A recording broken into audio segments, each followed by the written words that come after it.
There were 9 people in and out of the Springfield in that 2-year period of time. Wow, that's a revolving door. I mean, every time Neil left or Bruce would have problems with immigrants, because there were 3 Canadians in the band. Steve and I were the only Americans. So every time somebody would leave, we would try and replace him, but it was just almost impossible to replace the original 5 members. That was really what was the unique group. That was the group that was inducted into the Rock and Roll Hall of Fame.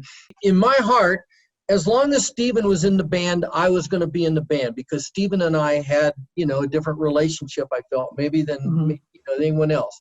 And even though Neil was in and out and Bruce had his problems, as long as Stephen was there, I told myself, I'll continue. But when because it was his band, and don't let anybody ever kid you that the Buffalo Springfield was anybody. It was Stephen's band. He was the heart and soul of the Springfield.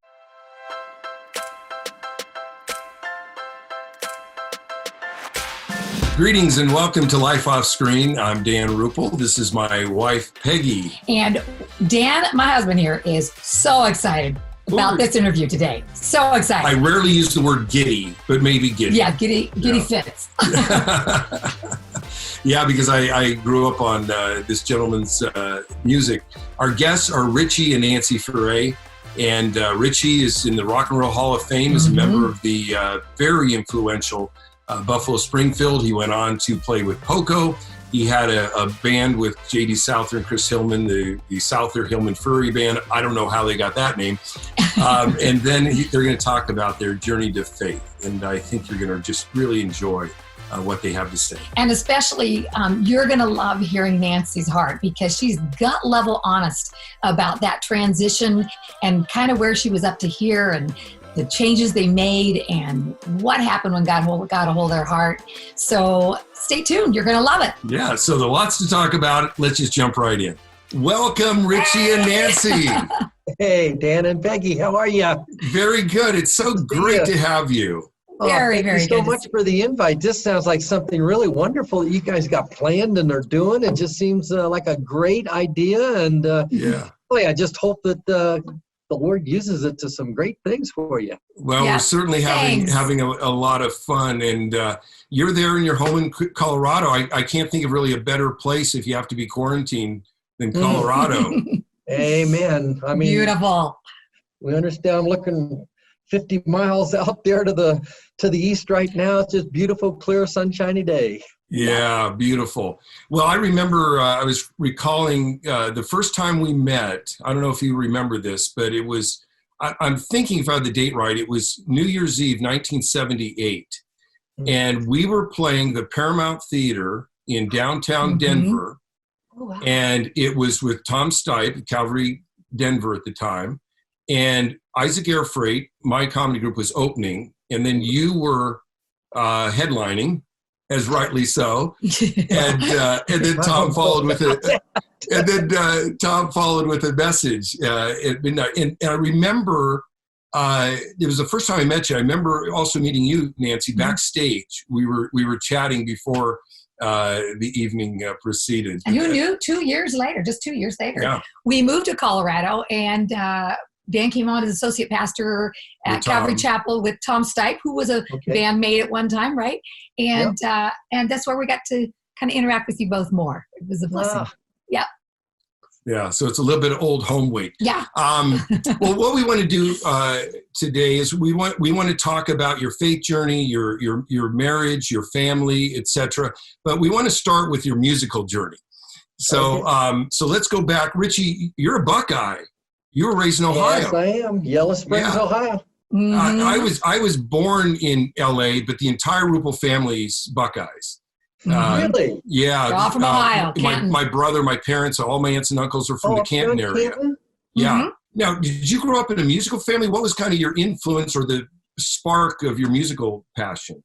Yeah, it wasn't really a musical family. I mean, my mom sang in the church choir. My dad liked music, and that's where I really, got a lot of, I think, my influence, because he would, I don't know, there would just be music on the radio. You know, and he bought my mom a tape recorder, and I confiscated that, you know, and put it on the radio and just tape songs and all.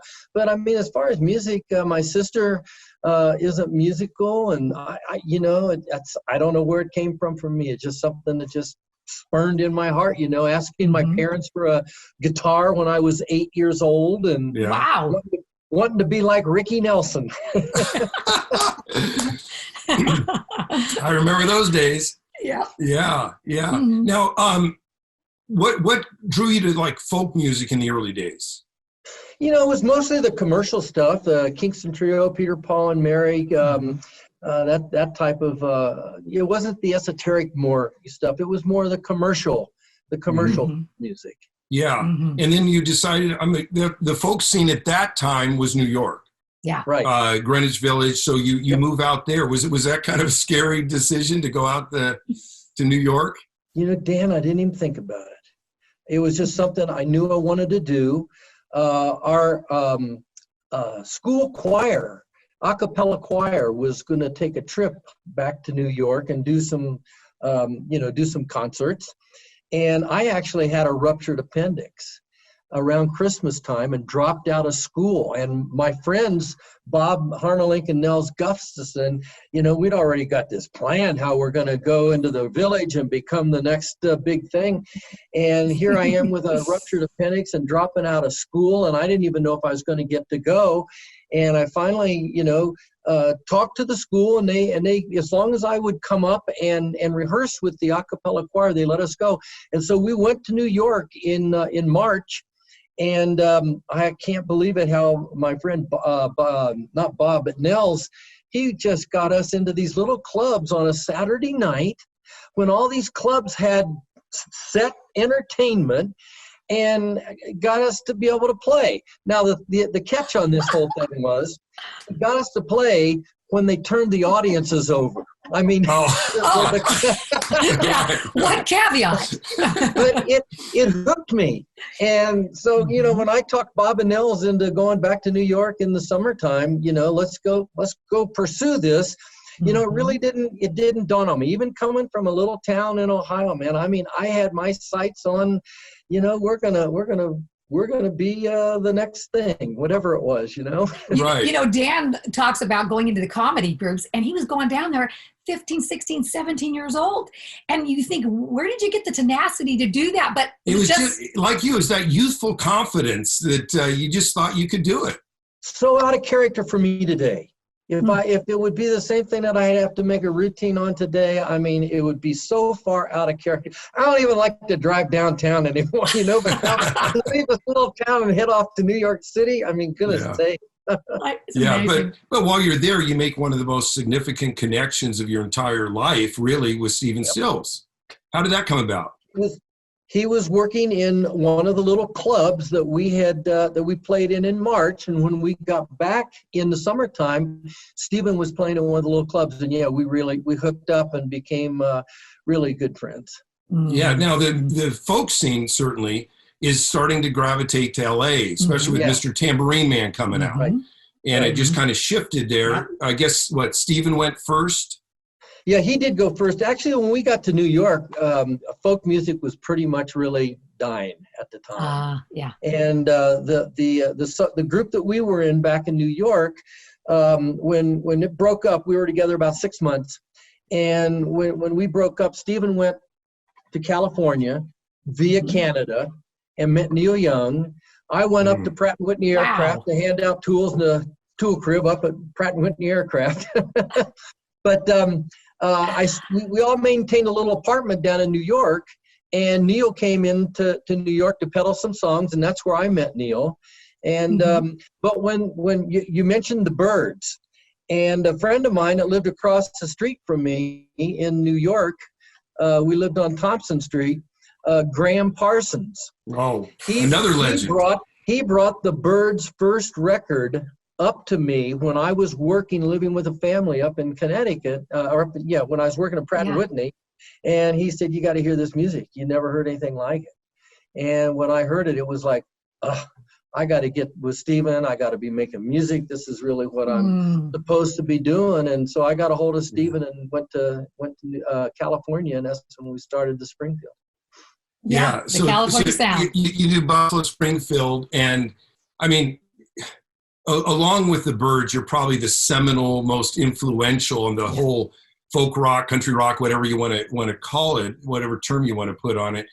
Did you feel at the time we're doing something new, fresh, what would be ultimately influential? Well, once we got started, I think maybe, we did. The first place that we actually played after the band was formed was the Whiskey A Go-Go. And, when we started, no one knew who we were. There was no one there. But by the time we finished a 6-week little stint there as the house band, playing with the Doors, playing with Love, playing with a lot of different little bands that became popular, people were lined up around the block. And it was amazing. And I think then we started to just think that, hey, we might be onto something here, because it was unique. I mean, we had a pretty unique band. Yeah, you absolutely. did. I mean, I think about the 4-part harmonies that you guys really, that was a genesis of so much.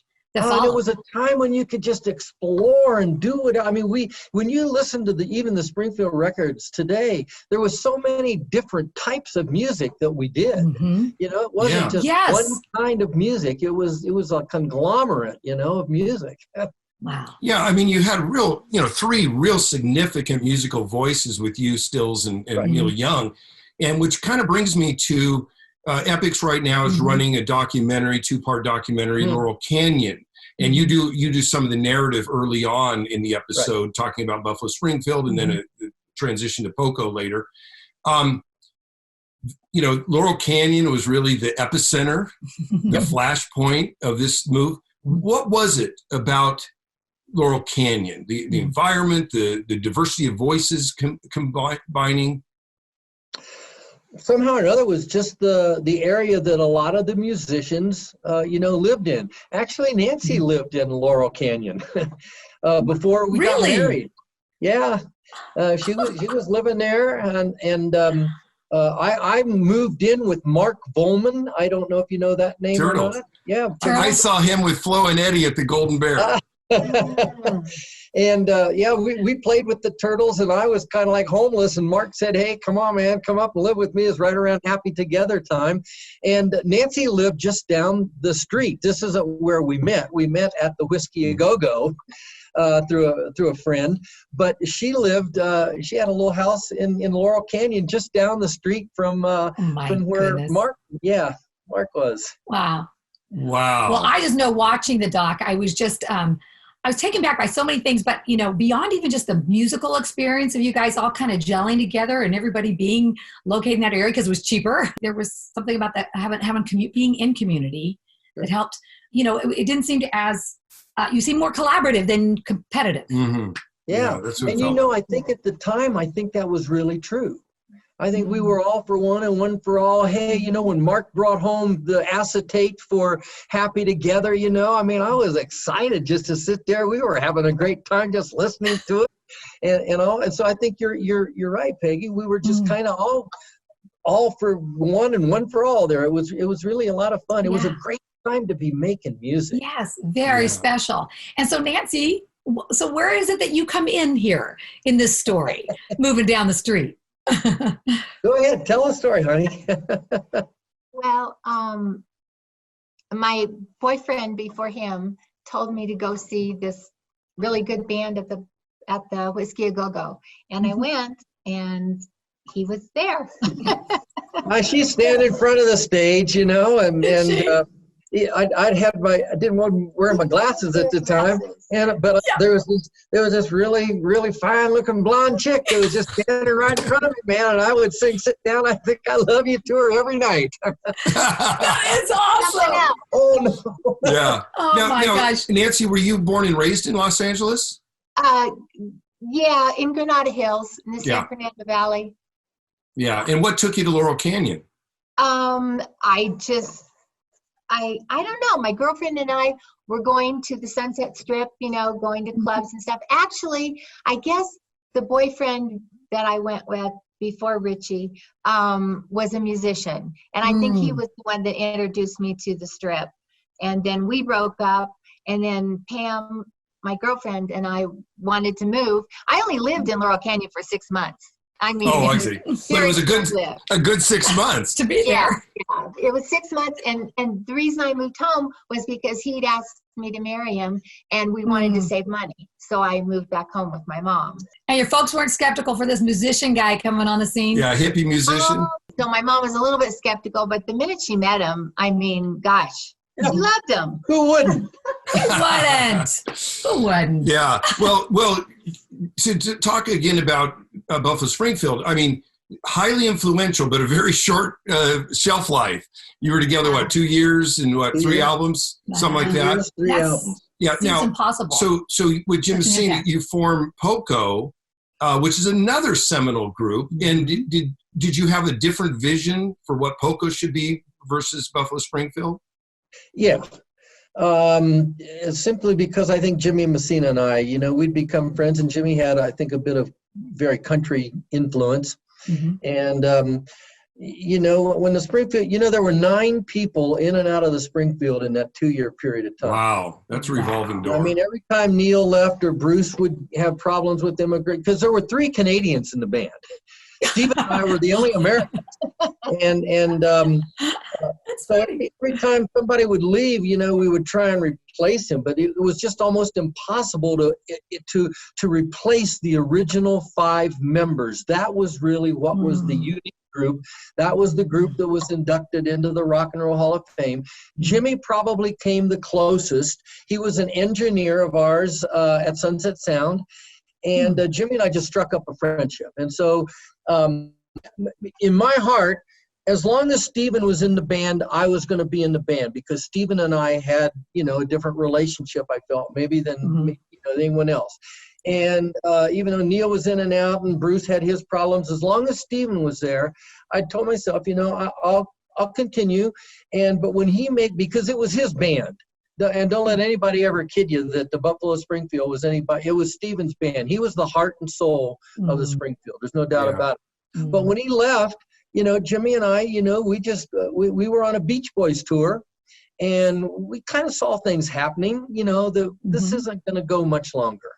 And we said, let's just start we'll start another group.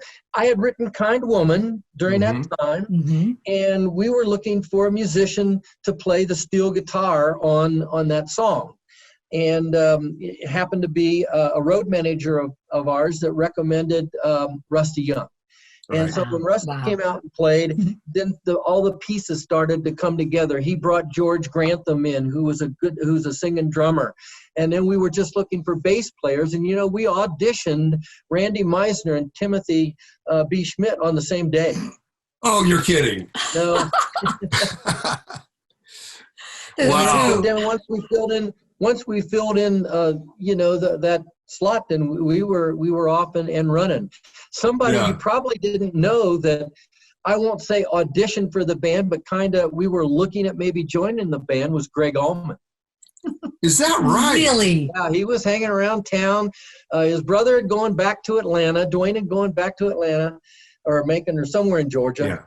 Yeah. And it was interesting because almost simultaneously after we had, you know, talking to Greg about, you know, being a part of the band, his brother called and said, hey, you get back out here to Georgia. I got something going on right now. And that's when Greg left and they started the Allman Brothers. But anyway, okay, wow. You know that, did you? No, I didn't. It's amazing. And you mentioned Randy Meisner and Timothy Schmidt, which in different eras, they went to be the bass player for the Eagles.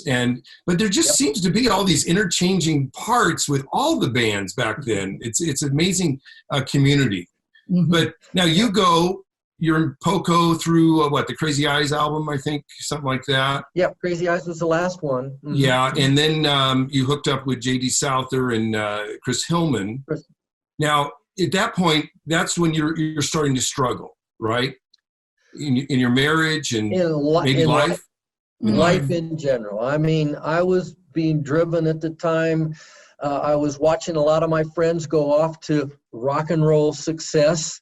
And, you know, I was really kind of, you know, at that particular time, you needed an AM record in order to put your career in maybe a different mode. And when we released Good Feeling to Know, we were confident that that's the song that was going to, you know, catapult us out of where we were. Everywhere we played, it was a lot of gymnasiums and colleges and this. We had no problem, you know, drawing people, but we couldn't get radio airplay. And right at the time that we released A Good Feeling to Know, Take It Easy came out. And it became just a giant, and I just got, you know, I just became very discouraged. I was, like I said, I was being driven at the time. And I called David Geffen, who was a friend of ours at the time. He was working, you know, kind of behind the scenes with us. And I just asked him, you know, hey, look, it doesn't look like this is going to happen. And got any suggestions? And that's when he said, you know, Chris is looking for something to do. And J.D. Souther, great songwriter, let's just put together another Crosby, Stills and Nash. I'm thinking to myself, that's all there is to it. I've been at this for 6 years. That's all there is to it. You know, so something else was happening. But yeah, that's how, you know, we met. And my life, though, was just falling apart. I had no idea what was going on. I mean, it was crazy at the time. That's all I, you know, I mean, maybe Nancy would add something to it. I remember SHF was rehearsing over in Aspen, and I had asked, you know, it was like a 2-week vacation for her to come over there, and she didn't even want to go. Yeah. And in the meantime, and leading up to this, she's become a believer. And I didn't know it. I mean, I didn't even know it. And Nancy, let's pause that. What happened? What was the circumstances of you coming to faith? Well, with the band Souther-Hillman-Furay, there was a guy named Al Perkins in the band. That's who led Richie to the Lord.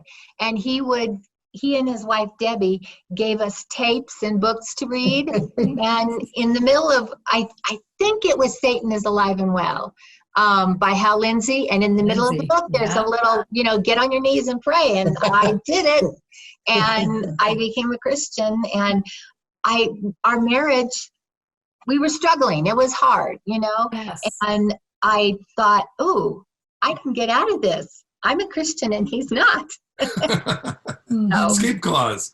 Yeah. So, I mean, you can continue now. Any children at this point? Yes. And I was pregnant with our second. Lots of change. Yeah. We had a 4-year-old. Timmy would have been 4, I guess, because she's almost 5. Yeah, 5 years. Yeah, and I was pregnant with our second. And I figured, I hope this other baby is a girl, and I'm just going to leave and, you know, live my life. And then he became a Christian. Yeah. And I was very unhappy. Sexy darn. Yeah. Isn't that funny? Yeah. So we were rehearsing over. We were in Aspen rehearsing, and Al called me up on. You know, Al had a mode of operation, and he did this over and over again. He would, you know, we'd either invite him over for dinner. They would invite he and his wife would invite us over for dinner, and after dinner it would always be, let's pray, and you want to accept the Lord, and it would always be no, you know, and all this. But one day he called me while we were rehearsing in Aspen, and I just heard this little check in my spirit. Tonight's the night. You're going to do it, you know? Wow. And he called, and when I called Nancy to tell her that I had accepted the Lord, because by this time, I mean, I knew she had accepted the Lord. I mean, that was, there's other things that went up to leading up to this, but there was dead silence on the other end of the phone. I was so upset. It was, because now she wasn't able to. Her escape clause is gone. Oh, wow. Isn't that something? Wow. Yeah. But when she came over to pick me up, you know, to come back home, you know, because after our rehearsal time over in Aspen, you know, it was the longest ride from Aspen back to Boulder. It was cold. It was just awful. I mean, I don't mean cold weather-wise, because this was the middle of July. But I mean, it was cold, and it was there that she just said, hey, I want a divorce. And bingo, that's when I called Al. I couldn't even talk to Al.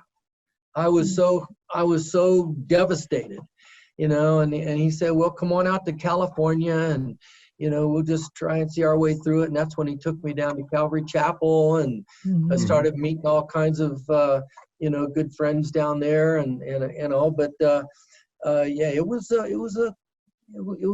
a tough time. We had been married for 7 years, and we separated for 7 months.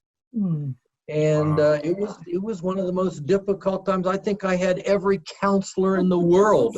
Nancy, can I ask you, in those 7 years, 7 months, right? What made the difference? What happened in your heart? The Lord. Because I was just a new believer, but I knew that if I did what God wanted me to do, if I followed God's will, things would work out much better for me, even though I didn't want to. My heart wasn't in it. Yeah.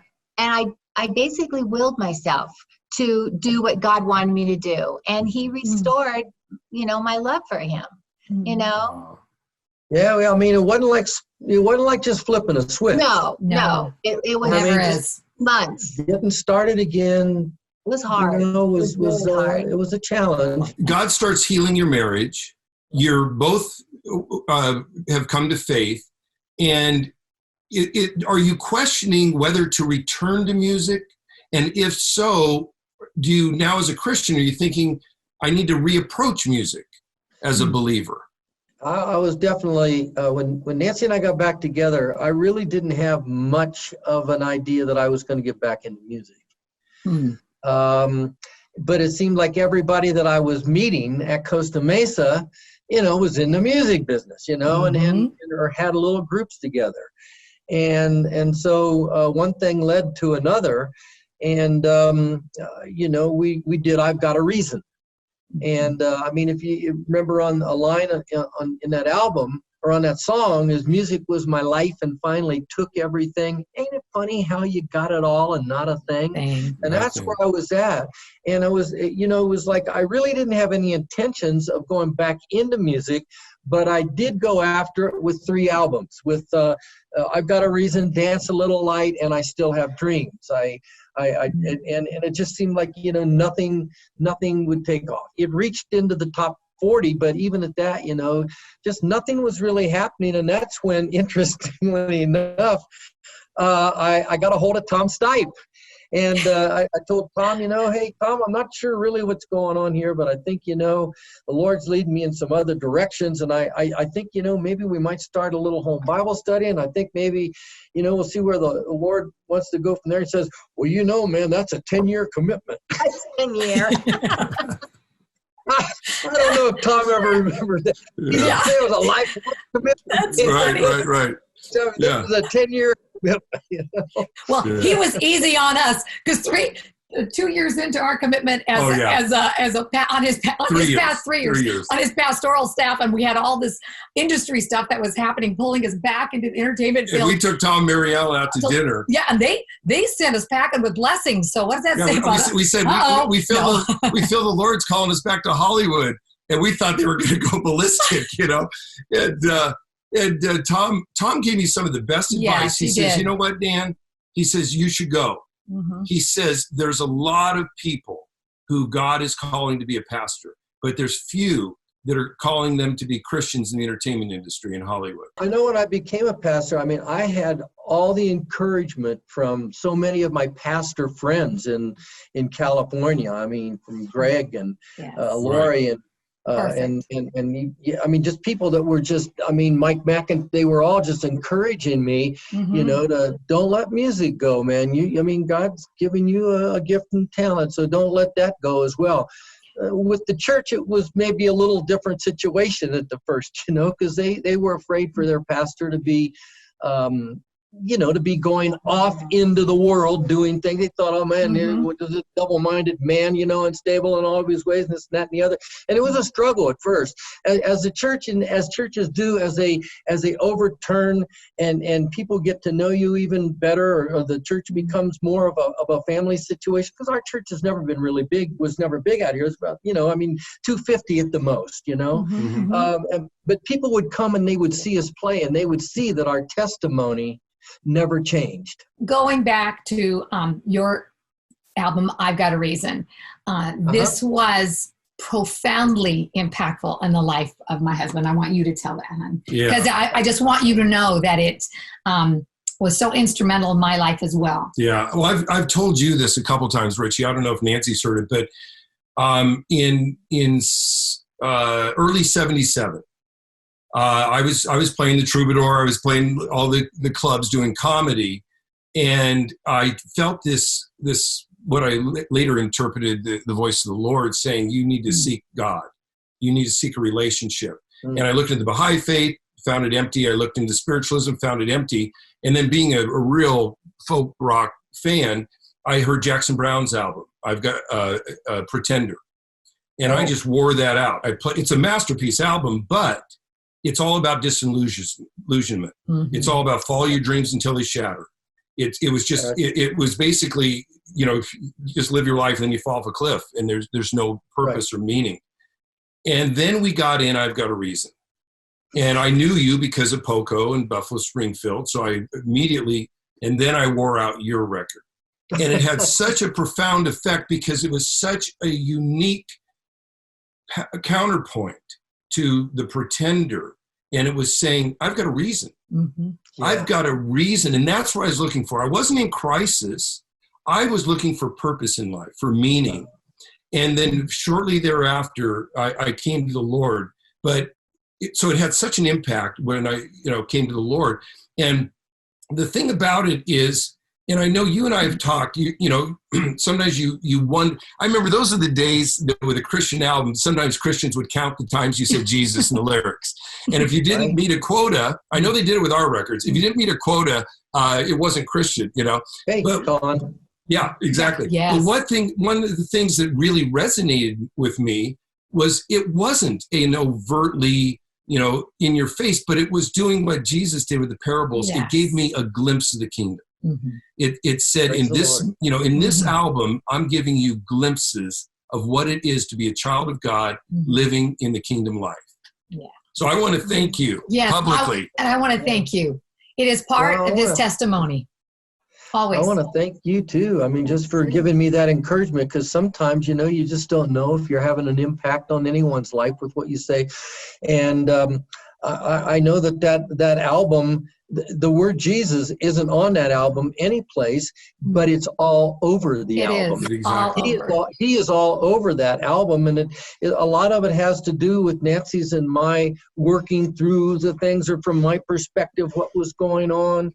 And I remember David Geffen asking me when I was recording it, because we'd left SHF and still had a commitment, so I was making my commitment to him. You're not going to give me any of that Jesus music, are you? And I said, David, I think these songs you're going to really appreciate, and the album got reviewed quite well. Yeah, but strong. It became, I found myself again between a rock and a hard place, because here you are pioneering. That's what Poco did. We pioneered. We dug up the fallow ground, and then along comes the Eagles, and they become, I'm plowing some ground, because in 1976, there weren't a lot of people who were really doing albums like I did with I've Got a Reason. And I found myself, I was too Jesus for the world and not enough Jesus for the Christian community. And it kind of like, that was kind of like where that album sat for all those years. Nancy, this time you've been married to this guy who's been really famous in the music world, legendary musician. And now you actually probably somewhat what pastors' wives feel, in a sense that once again he's on another platform. How did you manage that transition? Did you feel that you still had a voice, or did you feel what was that like? I don't know. It just kind of, I don't like the word, but it kind of evolved. Yeah, nice. I never felt like I needed to be seen, or I'm his wife, and I don't know. I never wanted the spotlight. It took, when we first had church, I don't know how many years it was before we had a women's Bible study. I knew that God wanted me to lead it, but I was so hesitant and so nervous and, just shy to do that I balked at it. and then finally I did it and I loved it. Yeah. It was really fun. We became the most flourishing ministry in our church. Really? That's I can see it. amazing. And so your children have had to adjust to the stage of their father as well. He's got a mic on the music stage, now he's got a mic in the pulpit. I don't think any of them even think about it. To be honest with you, I mean, do you? I mean, Jessie may a little bit because she sings with him. Yeah, she's our youngest. I mean, I don't know. He's just Papa. I mean, he's not. It's sweet to hear that, because I thought that would most likely be what you would share, only because in watching what I've read about Jessie, it's like that when a child embraces what their father's doing rather than seeing as something that took him away from me. And obviously that took encouragement on your part too, Richie. Mm. And that's a place in her life, that beautiful word over her. Yeah. And is there a greater pleasure than working with your kids? Oh, if Jessie would not have been traveling with me over the last 10 years or so, I wouldn't have done it. Yeah. It was the one thing that really broke up our family for a while. Because, see, Nancy and I both, my dad died when I was 13. She was 7 when her dad died. Wow. So we both didn't have father figures basically in we did up to a certain time. And when everything split up, I was providing for everything that she needed. I mean, we had a nice home. We had nice cars. We had all the clothes and food and this and that on it, but I wasn't there. That's what she wanted. And I didn't know that. I thought I was fulfilling everything that I was supposed to do. Mm-hmm. And so that took, the whole work of coming together and figuring out, how do we make this thing work to move on once we got back together. And after that, I didn't think I was ever going on the road again. I thought when I became a believer and became a pastor that was it. And, when we did in my father's house, it was a turning point for some reason as far as going out and making music again. But I had to find the balance, where I wouldn't be gone for long periods of time ever. Number one, I had not only the family, but I had the church. That was my responsibility. So I had to balance all of that stuff out. And I think that partially was part of what kind of held it all together, making it work, is that you wouldn't go out for long periods of time. Yes. And again, with having 4 kids, Nancy couldn't go out on the road with me a lot. So that's another reason why I just refused to go out a lot. Yes. Being a pastor for 35 years and then going out and playing music, the latter part, probably the last, 20 years of that. We can relate to that because it has been media and ministry hand in hand our whole life. Sometimes, those 3 years in Colorado, ministry, right? Yep. And then, but it has gone back and forth. And that, Dan, with Master Media now, we get to go encourage the hearts of those who see their profession as missional. Yeah. Well, in 1997, Buffalo Springfield gets inducted into the Rock and Roll Hall of Fame in Ohio. That's where the Hall of Fame is. And what did that mean to you? Obviously, to be honored and inducted into the Hall of Fame, it's a great honor.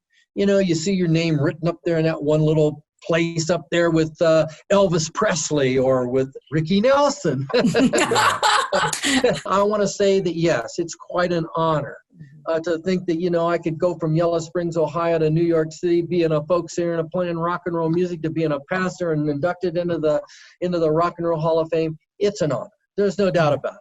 Mm-hmm. But you know what? It's a fleeting moment, and that's it. Yeah. But you were really an architect that helped, really develop the country rock style that went on to be the Eagles, sure.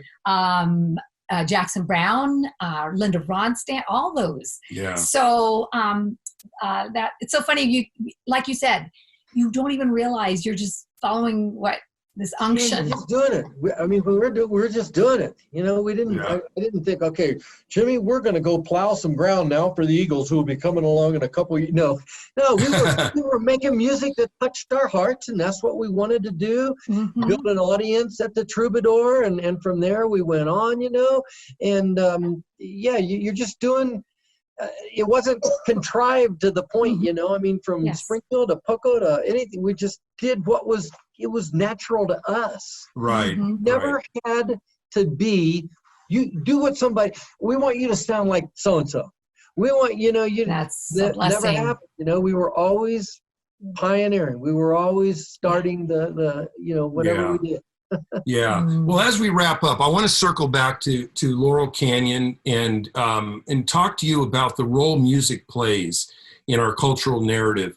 You know, time in the 60s, a lot of turmoil, a lot of division, a lot of things going on, and Buffalo Springfield literally alerted the nation there's something happening here, you know, and an anthem, and we're in similar times now. We were very, very polarized, a lot of angry voices, and then pandemic hits, and now we're quarantined and we're out of our social rhythms, and then the tragedy of the George Floyd death, which alerted the nation to, we better deal with racism. It's been lingering since before the foundations of the nation. So as a Christian, how do you see the role of music in speaking to what is going on culturally in any given time? Well, music is a universal language. I mean, it doesn't matter if people understand English or whatever, it's music. I think God created it so that, our spirits would be touched, and some people are touched by lyrics first. Some people are attracted to the rhythm. Some people are attracted to the melody, but it's like all together, it becomes a universal language. Now, what you do with that, is something else. There are those, I believe, that everybody will personally probably use that to their own benefit, however they're viewing what's going on. Like protest music, that's all folk music was a lot of times. It was just protest music, Right. I didn't realize that at the time. And poetry. But that's what it was. And boy, you talked about living in some pretty dangerous times today, man. I think it's more dangerous today than it was in the 60s. How we navigate through it, the only way we can do it is to keep our eyes on Jesus. If we didn't keep our eyes on Jesus, we'd be wandering aimlessly without purpose or direction constantly. It's pretty remarkable how God continues to speak through song. Well, we're so thankful for you guys. We're thankful for your music, which you have dedicated to the Lord, and it speaks hope, it speaks faith, it speaks that there is a reason way beyond, our purposes of mankind. And we appreciate who you are as believers, as a married couple, as parents, as grandparents, and we just love you guys, and are so thankful we had this time to talk. Yes. Well, thank you so much. God has blessed us. 53 years for us, 4 daughters, 3 son-in-laws, and 13 grandkids. What? Wow. So, the joy of our life. Yeah. We've got 7, and awesome. Flip the cards. It's so good. Well, we're grateful that, and Nancy too. Thank you so much. This has been a wonderful time. Thank you so much. Bless you. Bless you. We'll be praying for this, all these going out to just touch people's lives, man. It's a great way to just reach out. Thank you so much. We appreciate it. Okay. Bye. Thank you for joining us for Life Off Screen with Dan and Peggy Rupple. Life Off Screen is produced by Master Media International. Our technical director is Jason Rugg. Please subscribe to the Life Off Screen YouTube channel or subscribe to the Life Off Screen podcast wherever you get your podcasts. We'd love to hear from you. You can leave your comments in the comment section, and to find out more about Master Media, go to mastermedia.com. Thanks again for joining us. Hope to see you next time.